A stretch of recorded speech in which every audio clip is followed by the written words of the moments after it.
Good morning, students. Good morning, sir.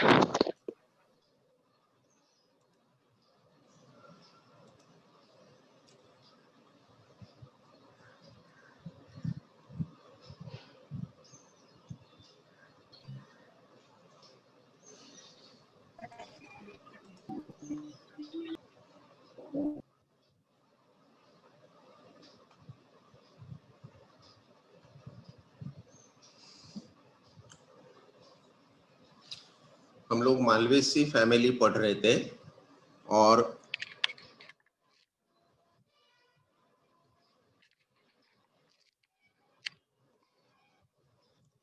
Malvaceae family का general characters हम लोगों ने स्टडी किए थे और जनरल कैरेक्टर स्टडी करने के बाद में हम लोगों ने फ्लोरल फार्मूला शुरू किए थे। फ्लोरल फार्मूला में हम लोगों ने कल देखे थे कि इसे लिखते वक्त हम लोग मालवेसी के कैरेक्टर्स को ध्यान में रखते हुए इसका फ्लोरल फार्मूला लिखे थे हम लोगों ने। ब्रैक्टिएट के लिए BR लिखे थे। उसके बाद में एक्टिनोमॉर्फिक फ्लावर का सिंबल लगाए थे। फिर बाइसेक्सुअल फ्लावर, यहाँ पर इपीकैलिक्स प्रेजेंट होता है इसलिए इसे EPI ये सिंबल से बताए थे और इपीकैलिक्स का नंबर 3 से 7 होता है और ये आपस में फ्री होते हैं इसलिए 3 से 7 नंबर लिखे थे। कैलिक्स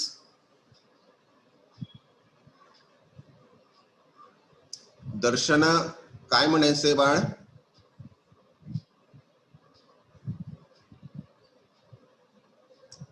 दर्शन, हेलो,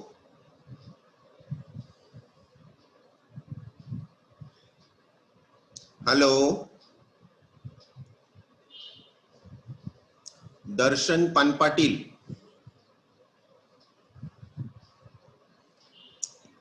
सॉरी सर, चुकून झालं। कैलिक्स 5 होते हैं और 5 कैलिक्स आपस में यूनाइट होते हैं यानी गैमोसेपेलस कंडीशन प्रेजेंट होती है इसलिए कैलिक्स का के सिंबल लिखे और 5 कैलिक्स के इर्द गिर्द हमने ब्रैकेट बनाए गैमोसेपेलस कंडीशन बताने के लिए। फिर उसके बाद आता है करोला।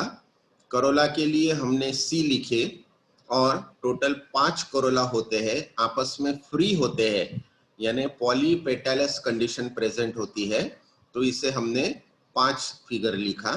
फिर उसके बाद आता है एंड्रोशियम। एंड्रोशियम यहाँ पर अनकाउंटेबल है, गिन नहीं सकते, इतने हैं इसलिए इनडेफिनाइट का सिंबल यहाँ पर लगाए और एंड्रोशियम आपस में यूनाइट होकर एक बंच फॉर्म होता है इसलिए एंड्रोशियम के इर्द गिर्द हमने ब्रैकेट बनाए।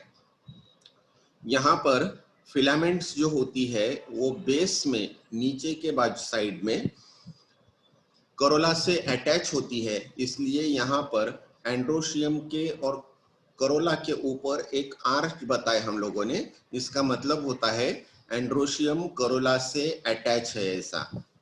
फिर उसके बाद आता है गाइनोशियम। गाइनोशियम में 5 से इंडेफिनाइट इतने चेम्बर्स या कार्पेल्स होते हैं, इसलिए हमने 5 से इंडेफिनाइट का सिंबल लगाए। और सिन कार्पस कंडीशन होती है। सिन कार्पस का मतलब होता है सभी गाइनोशियम या ओवरी आपस में यूनाइट होती है, इसलिए हमने उसे ब्रैकेट लगाया। इस तरीके से हमने एक फ्लोरल फॉर्मूला फैमिली मालवेसी का बनाया। ये फ्लोरल फॉर्मूला मैं पढ़ के बताता हूँ एक बार आप लोगों को। Bracteate, actinomorphic, bisexual, epicalyx 3 to 7, free, corolla 5, gamosepalous, sorry, calyx 5, gamosepalous, corolla 5, polypetalous, androecium indefinite, united, epipetalous condition, gynoecium, penta to multicarpellary, syncarpous. ये हुआ ये फ्लोरल फॉर्मूला का मीनिंग। अब ये फ्लोरल फॉर्मूला पर से और हमने जो जनरल कैरेक्टर्स मालवेसी के स्टडी किए उस पर से हमें फ्लोरल डायग्राम बनानी है। ये फ्लोरल डायग्राम इस तरीके से है।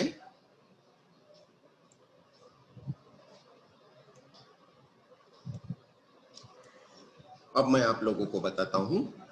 सबसे पहले तो ये मदर एक्सिस है। ये मदर एक्सिस के बाद में एक्चुअल फ्लावर कैसा होता है वो हमें ड्रॉ करना है।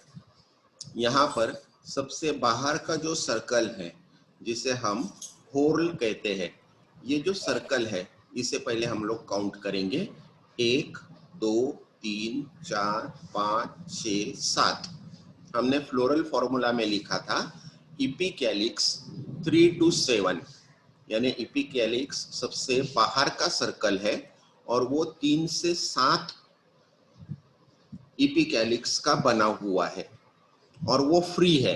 फ्लोरल फॉर्मूला आप देखोगे तो उसमें हमने उसे फ्री बताया है। तो यहाँ पर हमने 7 इपिकैलिक्स के सिंबल्स बनाए सबसे बाहर के सर्कल में, और आपस में कहीं पर भी उसकी बॉर्डर को हमने फ्यूज नहीं किया, यूनाइटेड नहीं बताया। ये हुआ इपिकैलिक्स। सेकंड होर्ल आता है फ्लावर का, कैलिक्स। कैलिक्स में हमने लिखा था टोटल 5 कैलिक्स प्रेजेंट है और वो आपस में यूनाइट है और उसमें वॉल्वेट एस्टिवेशन है कैलिक्स में। अब यहाँ पर देखिए, काउंट कीजिए, 1 2 3 4 और 5, ऐसे 5 कैलिक्स हमने ड्रॉ किए। ये कैलिक्स की बॉर्डर आपस में यहाँ पर फ्यूज बताए हमने। ये अगर फ्री होता था तो ऐसा सिंबल नहीं बताते थे या इसको फ्यूज नहीं करते थे हम लोग, मगर यहाँ पर गैमोसेपेलस कंडीशन प्रेजेंट होने की वजह से इसे हमने यहाँ पर फ्यूज कंडीशन में बताए। इसमें वॉल्वेट एस्टिवेशन होने की वजह से यहाँ पर कोई भी कैलिक्स का बॉर्डर जो है वो कहीं भी ऊपर या नीचे नहीं हो रहा है, सिर्फ साइड बाय साइड है। इसे वॉल्वेट एस्टिवेशन कहा जाता है। ये कैलिक्स हमने ड्रॉ किए। फिर उसके बाद आता है करोला, थर्ड होर्ल ऑफ फ्लावर। अभी नॉर्मली करोला जो होता है वो सेकंड होर्ल ऑफ फ्लावर होता है, मगर मालवेसी में यहाँ पर ये इपिकैलिक्स आने की वजह से ये थर्ड होर्ल ऑफ फ्लावर बना। अब ये थर्ड होर्ल ऑफ फ्लावर में ट्विस्टेड एस्टिवेशन है। ट्विस्टेड एस्टिवेशन में एक बॉर्डर अंदर की ओर होती है और एक बाहर की ओर होती है। सभी पेटल में ऐसी ही सिचुएशन होती है। यहाँ पर टोटल 5 पेटल्स प्रेजेंट है। यहाँ पर गिनिए, 1 2 3 4 और 5 पेटल्स हमने ड्रॉ किए। अब ये 5 पेटल में हर पेटल की एक बॉर्डर अंदर की ओर है और एक बॉर्डर बाहर की ओर है, इसलिए इसे ट्विस्टेड एस्टिवेशन कहा जाता है। और हमने करोला का फ्लोरल फॉर्मूला लिखते वक्त करोला 5 लिखा था, मगर उसे ब्रैकेट में नहीं डाला था क्योंकि यहाँ पर ये फ्री कंडीशन है, यानी पॉलीपेटलस कंडीशन है, इसलिए यहाँ पर कहीं पर भी करोला आपस में यूनाइट होता हुआ नहीं दिखाई दे रहा है। अब थर्ड होर्ल होता है फ्लावर का, यहाँ पर फोर्थ होर्ल एंड्रोशियम। एंड्रोशियम में हम लोगों ने जनरल कैरेक्टर में देखा था मोनोथिकस स्टेमेन्स है। मोनोथिकस यानी सिर्फ एक ही सेल से या एक ही कंपार्टमेंट से बना हुआ स्टेमेन। यहाँ पर स्टेमेन अगर आप देखेंगे तो सिर्फ एक ही कंपार्टमेंट से बना हुआ बताया गया है सिंबॉलिक फॉर्म में। ये सिंबॉलिक फॉर्म में बताया गया हुआ जो स्टेमेन है ये इनडेफिनाइट नंबर में है। हमने एंड्रोशियम को इनडेफिनाइट नंबर लिखा है फ्लोरल फॉर्मूला में, तो ये इनडेफिनाइट नंबर में यहाँ पर एंड्रोशियम को ड्रॉ किया गया। अब यहाँ पर हमें मोनो एडल्फस कंडीशन बतानी है, यानी सभी स्टेमेन्स आपस में फ्यूज होते हैं, सभी फिलामेंट आपस में फ्यूज होती है और एक ही बंच तैयार होता है। तो ये सभी स्टेमेन्स को यहाँ पर एक सर्कल में अरेंज किया गया, यानी एक ही बंच में ये फॉर्म हुआ है, इस तरीके से बताया गया है। अब ये हुआ एंड्रोशियम। अब एंड्रोशियम लिखते वक्त हमने एक टर्म लिखी थी इपीपेटलस कंडीशन। इपीपेटलस का मतलब होता है एंड्रोशियम करोला को अटैच होता है। अब यहाँ पर आप लोग देख रहे हैं टोटल 5 लाइंस यहाँ पर बताई गई है, यानी हर करोला के लिए एक लाइन बताई गई है, यानी ये एंड्रोशियम यहाँ पर करोला से अटैच हुआ है, यानी इपीपेटलस कंडीशन प्रेजेंट है, ऐसा यहाँ पर हमने बताया हुआ है। ये हुआ एंड्रोशियम की पोजीशन। अब लास्ट होल की ओर बढ़ते हैं हम लोग, जो गाइनोशियम है। गाइनोशियम में यहाँ पर हम लोग देख रहे हैं कि एक्साइल प्लासेंटेशन यहाँ पर प्रेजेंट है, यानी प्लासेंटा जो है वो सेंटर में एक्साइल में है, सेंटर में है, और इसमें टोटल 5 चेम्बर्स प्रेजेंट है यहाँ पर, यानी पेंटा कार्पेलरी ओवरी है यहाँ पर। अब पेंटा कार्पेलरी ओवरी में ओवरी यहाँ पर आपस में यूनाइट हो रही है, पांचों के पांचों चेम्बर्स आपस में यूनाइट हुए हैं, इसलिए इसे पेंटा कार्पेलरी सिनकार्पस सुपीरियर ओवरी कहा जाएगा। अब हर चेम्बर में अगर आप गौर से देखें यहाँ पर, तो हर चेम्बर में 2-2 ओव्यूल्स यहाँ पर दिखाई दे रहे हैं, यानी हर चेम्बर में 2 ओव्यूल्स यहाँ पर बताए गए हैं। ये हिबिस्कस रोजा साइनेंसिस फ्लावर की, यानी जासूद फ्लावर की फ्लोरल डायग्राम है, जिसमें हर चेम्बर में 2 ओव्यूल्स प्रेजेंट होते हैं। ये हुआ फ्लोरल डायग्राम के बारे में। सब लोगों को अगर फ्लोरल डायग्राम पसंद आई हो या समझ में आया हो या इसमें कुछ समझ में न आया हो तो वो पूछ सकते हैं आप।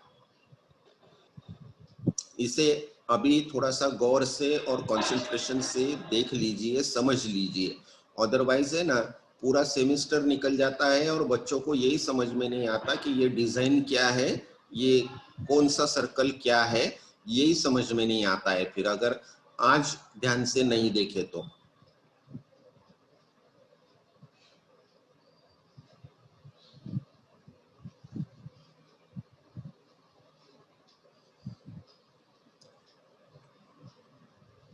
एग्जाम में आप लोगों को क्वेश्चन आ सकता है, describe the floral diagram and draw the describe the floral formula and draw the floral diagram of family Malvaceae.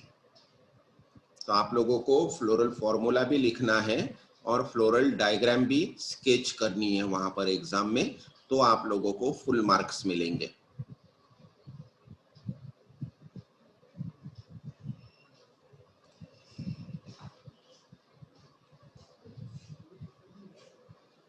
Okay, ये फ्लोरल डायग्राम का टॉपिक यहाँ पर फिनिश होता है। हम आगे बढ़ते हैं।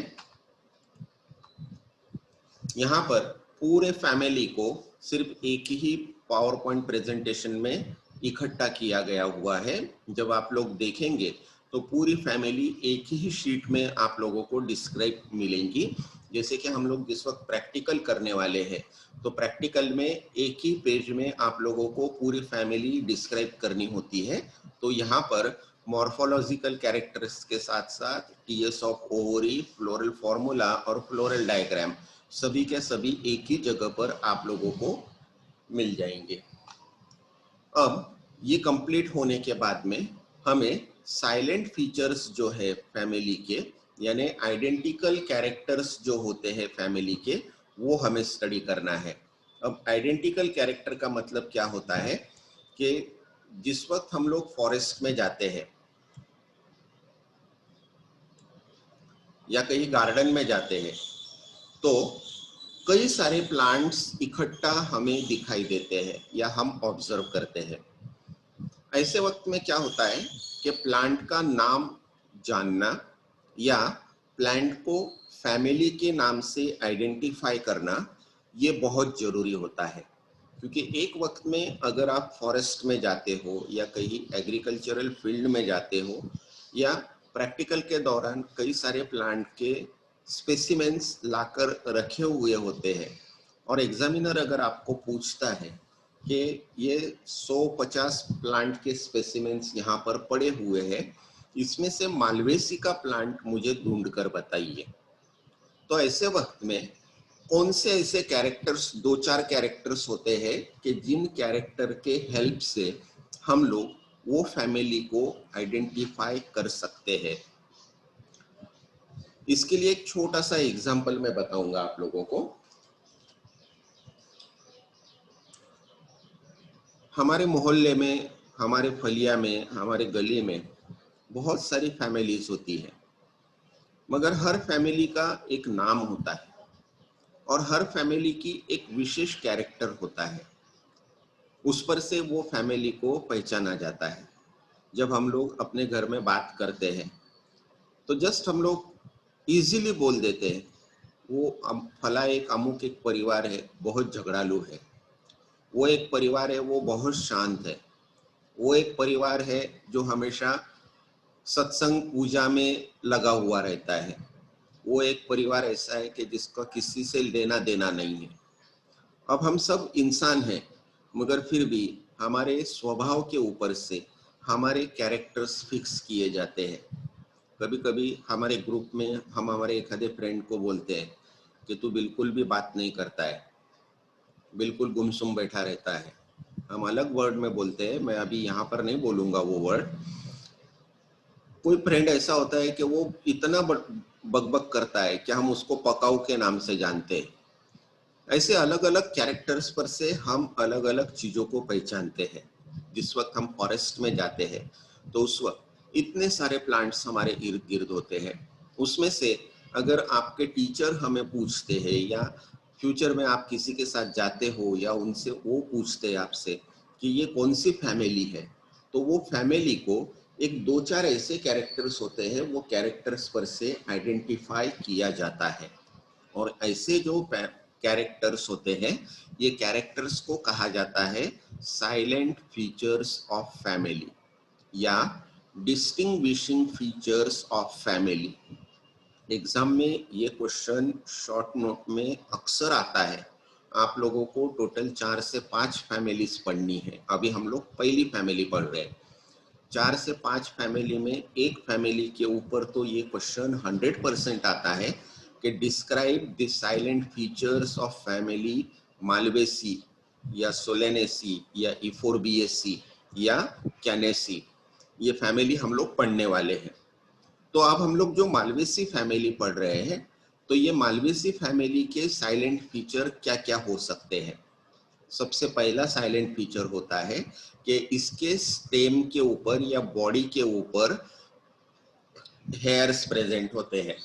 मैंने आप लोगों को बताया था कि इसका स्टेम जो होता है वो हेयरी होता है और ये स्टेम के ऊपर स्टार शेप यानी स्टिलेट हेयर्स प्रेजेंट होते हैं।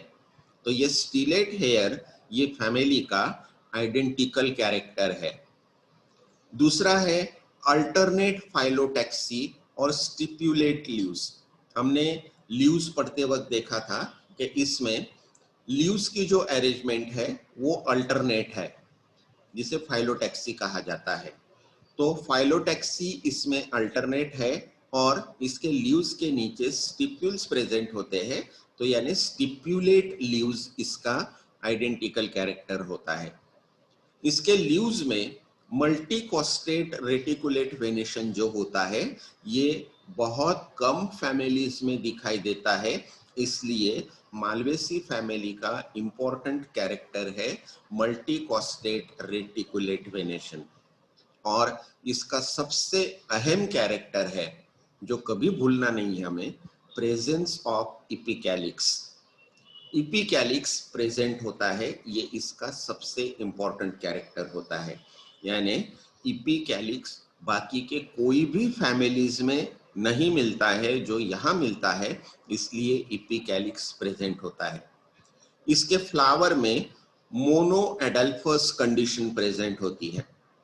अब हम लोग जितनी फैमिलीज पढ़ रहे हैं वो फैमिलीज में सिर्फ यही एक फैमिली है कि जिसमें मोनो एडल्फस कंडीशन प्रेजेंट होती है।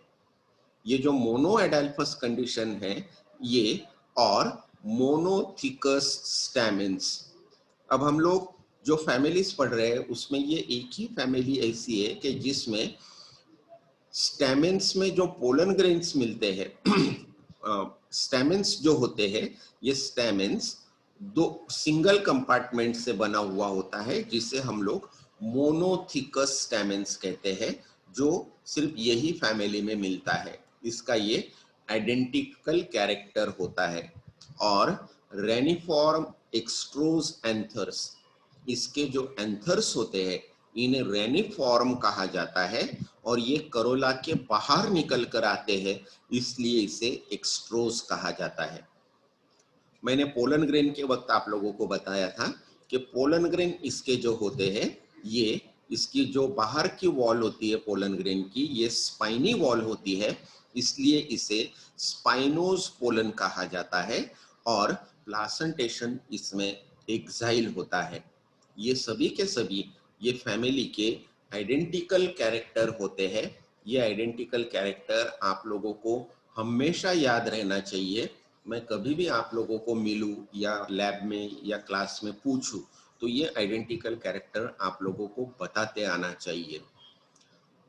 मैं रिपीट करता हूं, the salient features of the family Malvaceae are hairs are present on the body of entire plant. The stellate hairs are present. Phyllotaxy is alternate and leaves are stipulate. In leaves, multicostate reticulate venation is present. This is a silent feature of this family. Presence of epicalyx. The epicalyx is present, which is very identical character of this family. Monoadelphous stamens with monothecous condition is again identical character of this family.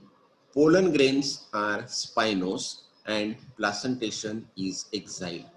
These are the silent features of the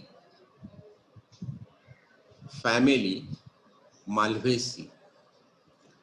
यहाँ पर हम लोग Malvaceae family के general characters, floral formula, floral diagram और silent feature, इतने topic Malvaceae family में के finish कर रहे हैं। यहाँ तक आप लोगों को कोई डिफिकल्टी हो तो आप पूछ सकते हैं। दो स्टूडेंट्स ने हाथ ऊपर किया हुआ है, हैंड रेस किया हुआ है। अगर कुछ डिफिकल्टी हो किसी को भी तो आप अपने खुद को अनम्यूट करके पूछिए। Sir, other example than hibiscus in Malvaceae family.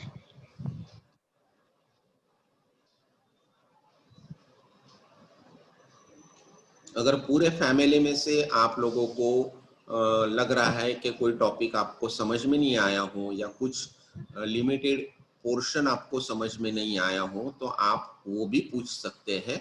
बिना समझे आगे मत चलिए, अदरवाइज क्या होगा, पिछला कुछ समझ में नहीं आ रहा है और सिलेबस सिर्फ आगे आगे जा रहा है, ऐसा नहीं होना चाहिए। कंसेप्ट जब तक क्लियर नहीं होता है हम लोग आगे नहीं बढ़ना चाहिए हमने।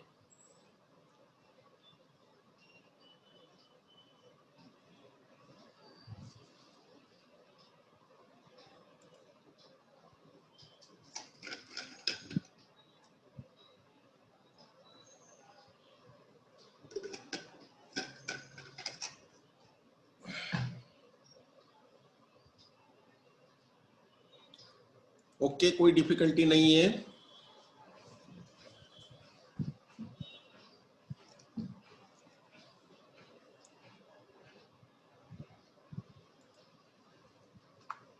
अब हम लोग इकोनॉमिक इंपॉर्टेंस की ओर बढ़ते हैं।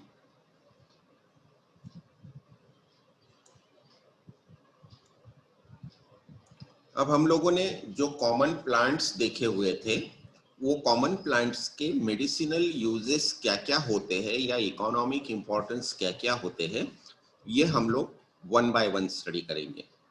अब इकोनॉमिक इंपॉर्टेंस पढ़ते वक्त अगर आपके पास में पेन और कागज या रफ नोटबुक होंगी तो इसमें कई सारी मेडिकल टर्मिनोलॉजीज आती है। अब ये मेडिकल टर्मिनोलॉजीज अगर एक बार समझ ले तो बहुत इंटरेस्ट आता है पढ़ने में। वैसे इसकी जब पीपीटी मैं आप लोगों को शेयर करूंगा व्हाट्सएप ग्रुप पर, तो इसके लास्ट में हर मेडिकल टर्मिनोलॉजी का मैंने ग्लोसरी नाम का एक सेक्शन बनाया हुआ है। ग्लोसरी का मतलब होता है डिक्शनरी मीनिंग। तो हर मेडिकल टर्मिनोलॉजी का मीनिंग मैंने वहां पर दिया हुआ है, जो जिस वक्त आप लोग पढ़ाई करेंगे और समझो ख्याल में नहीं आ रहा है क्या है, तो उसका तुरंत मीनिंग वहां पर आप लोगों को मिल जाने वाला है। तो उसका टेंशन नहीं लेने का, एक दो बार पढ़ने के बाद में वो हमें मिल जाता है। सबसे पहले हम लोग स्टडी करेंगे हिबिस्कस रोजा साइनेंसिस प्लांट का, जो हमारे एरिया में बहुत कॉमन है। सीधा क्यों नहीं हो रहा है? ओके। अब हिबिस्कस के जो फ्लावर्स होते हैं, ये flowers, the flower buds are cooling and astringent, removing burning of the body, urinary discharges and piles. अब इसका एक एक मीनिंग हम लोग देखेंगे। इसके जो बर्ड्स होते हैं, यानी इसकी जो कली होती है फ्लावर की, ये पूरे बॉडी को ठंडक देने का काम करती है।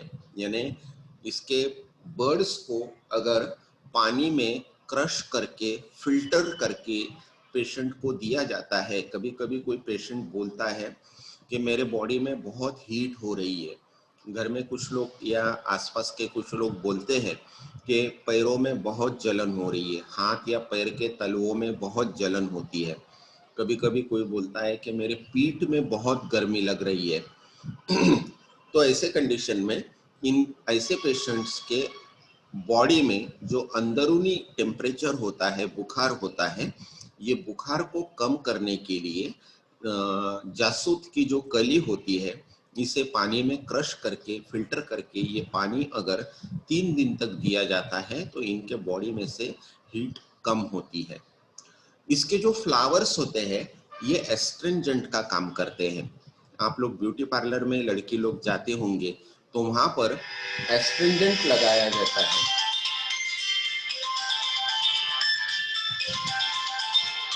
एक मिनट, हाँ।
एस्ट्रिंजेंट का मतलब होता है कि बॉडी पर के जो बॉडी में जो टिश्यूज होते हैं, ये टिश्यूज को टाइट करने का काम करती है। जो केमिकल होता है उसे एस्ट्रिंजेंट कहा जाता है।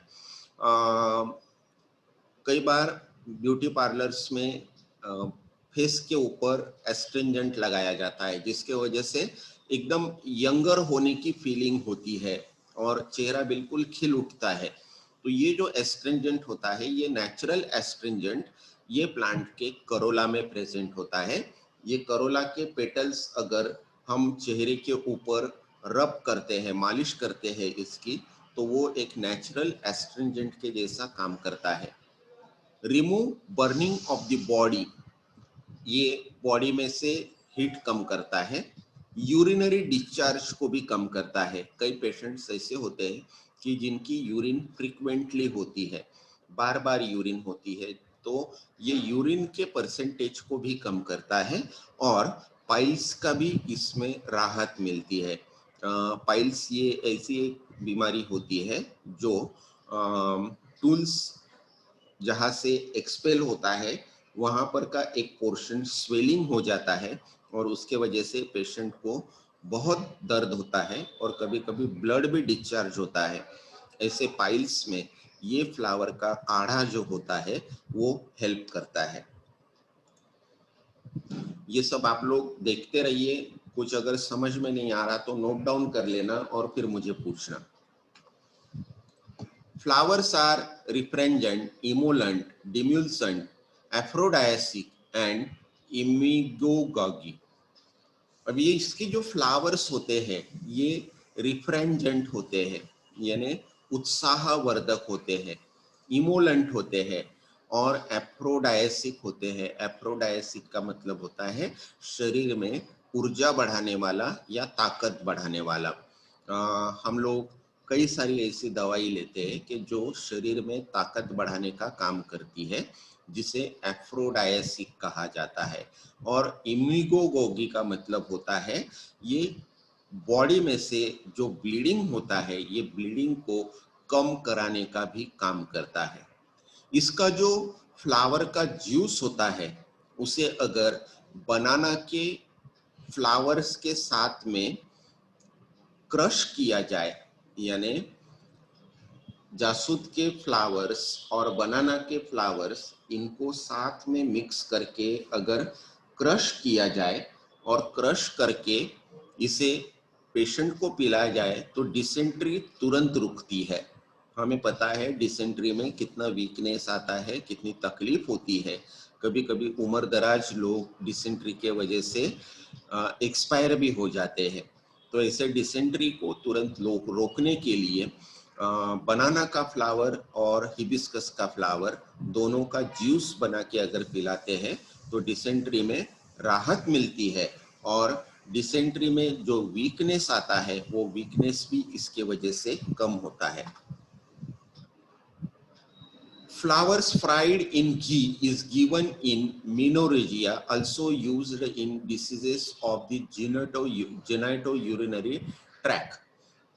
इसके जो फूल होते हैं यानी इसका जो करोला होता है इसे घी में तल लेते हैं और घी में तलने के बाद में मेंस्ट्रुअल प्रॉब्लम में जिस वक्त ब्लीडिंग बहुत ज़्यादा होती है फीमेल्स में, तो ऐसे ब्लीडिंग के वक्त अगर जासूद के करोला को अगर घी में तलकर ऐसे पेशेंट को दिया जाता है तो एक्सेस ब्लीडिंग स्टॉप होती है और जेनेटो यूरिनरी ट्रैक यानी हमारे यूरिनरी ट्रैक में जो भी इन्फेक्शन या जो भी प्रॉब्लम्स होते हैं वो प्रॉब्लम्स में भी ये घी में तला हुआ पेटल दिया जाता है।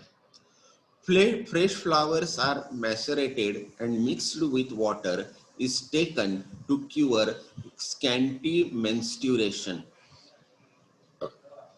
अगर घी में तलकर नहीं दे सकते हैं तो इसका जो करोला होता है ये करोला को सीधा पानी में क्रश करके अच्छे महीन कपड़े से उसे छान लेने का, और ये जो पानी जो निकलता है क्रश किए हुए पेटल का, ये भी अगर पेशेंट को, लेडीज पेशेंट को दिया जाता है तो उनका जो एक्सेस ब्लीडिंग होता है वो एक्सेस ब्लीडिंग भी रोकने में ये मदद करता है। Staminal column is diuretic and is used in the treatment of kidney trouble. हम लोगों को पता है इसके जो स्टेमेंस होते हैं इसके स्टैमेन के नीचे जो फिलामेंट्स होती है ना, ये फिलामेंट अगर क्रश करके पेशेंट को दिया जाता है तो ये डाईयूरेटिक का काम करती है। डाईयूरेटिक का मतलब होता है यूरिन जो होता है नॉर्मल यूरिन से डबल यूरिन का फ्लो निकलता है। अब ये कुछ पेशेंट्स में बहुत सीरियस प्रॉब्लम होता है। जैसे कि कई बार हम सुनते हैं कि किसी पेशेंट का इमीडिएटली यूरिन स्टॉप हो गया। यूरिन स्टॉप होने के वजह से क्या होता है, किडनी प्रॉपर फंक्शन नहीं करती है, और किडनी के प्रॉपर फंक्शन न होने के वजह से अगर हम जो पानी पीते हैं, ये पानी अगर अनवांटेड वाटर या अनप्योर वाटर किडनी में से फिल्टर होकर अगर बाहर नहीं निकलता है तो ये धीरे धीरे हमारे बॉडी में एक्यूमुलेट होने लगता है, जिसके वजह से हमारे बॉडी पर सूजन आने लगती है।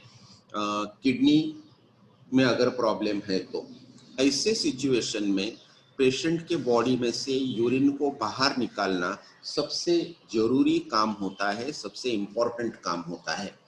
तो यूरिन बाहर निकालने के लिए, यूरिन का फ्लो बढ़ाने के लिए जो ट्रीटमेंट दी जाती है उसे डाईयूरेटिक कहा जाता है। डाई का मतलब होता है दो और यूरेटिक का मतलब होता है यूरिनेशन, यानी यूरिन के फ्लो को डबल करके बाहर निकालने का काम इसके जो फिलामेंट्स होते हैं वो फिलामेंट्स करते हैं। Leaves are emollient, anodyne and aperient. Emollient का मतलब होता है रिलैक्सेशन देने वाला, बिल्कुल शांति से पेशेंट को मदद करने वाला, उसके बीमारी में से उसको बाहर निकालने वाला, यानी एनोडाइन। और एपियरेंट का मतलब होता है उसे राहत पहुंचाने वाला। ये सभी चीजें इसके लीव्स में होती है। रूट्स आर वैल्यूएबल इन कफ। खांसी जो होती है, कफ का मतलब होता है खांसी। खांसी में इसके रूट्स जो होते हैं, ये रूट्स को पानी में उबालकर उसका काढ़ा अगर पेशेंट को दिया जाए तो लंबी पुरानी खांसी जो होती है उसमें पेशेंट को राहत मिलती है।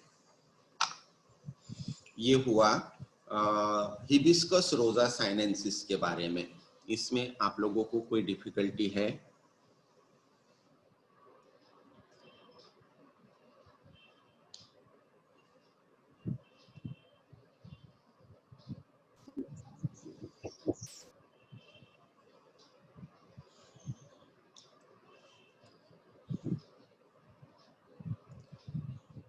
हम लोग यहाँ पर रुकेंगे। हम लोगों ने इकोनॉमिक इम्पोर्टेंस पढ़ना शुरू किए हैं।